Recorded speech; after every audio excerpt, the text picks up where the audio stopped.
नमस्कार मित्रांनो, ठरलं तर मग या सिरियलमध्ये काय घडले आपण ते बघूयात.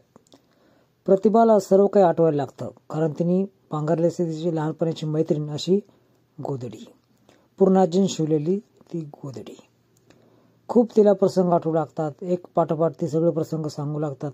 हे पाहून अगदी सर्वांच्या डोळ्यातून पाणी यायला लागतं. सर्वांचं मन भरून जातं की तिला आठवायला लागतंय. पूर्णाजीला ती जवळ करते, तिच्या मांडीवर डोकं ठेवते, ती एक लहानपणाच्या गोष्टी सांगू लागते. सर्वांच्याच आनंदात सुरू यायला लागले. ही आयडिया कोणाची असं म्हटल्यावर त्यावेळेस सायलीचं नाव कळतं. आता सर्वजण मैत्रिणीसारख्या गप्पा मारू लागले. टमाटमा सगळ्या गप्पा मारताना सायली त्यांचे फोटो काढू लागली. रविराजचे देखील डोळे भरून आले. पूर्णाजी त्यावेळेस बोलते की रविराज, तुला देखील अश्रू येतात हे आम्हाला पहिल्यांदाच कळालं.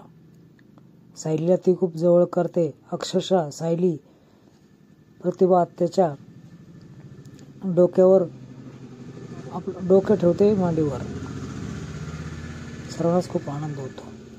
त्यावेळेस असंच मधुभाऊंच्या बाबतीत झालं तर किती मजा येईल. मधुभाऊंना देखील त्यांची स्मृती आली तर किती आनंद होईल सगळ्यांनाच. त्यावेळेस पूर्णाजी देखील बोलते, येईल, का नाही येणार, तू प्रयत्न कर. ती हॉस्पिटलमध्ये जायला लागते आणि पूर्णाजी घरी निघते. इकडे अर्जुन सदाभाऊंना घरी घेऊन आलेला असतो. ॲक्सिडेंट झाला काय असे चौकशी करण्यात येते. त्यावेळेस सदाभाऊ खुणवतो मांडण्याला की त्याला सगळं माहीत आहे, पण अर्जुन शांतच असतो. सर्वजण विनंती करतात की काय झालं ते सांग, आमचा जीव टांगणीला लागत आहे. त्यावेळेस अर्जुन स्पष्टपणे सांगतो, पोलिसांनी मारले त्यांना. आता पोलिसांनी मारलंय हे सांगताना सर्व ही पाठीमागून तन्वी ऐकत असते.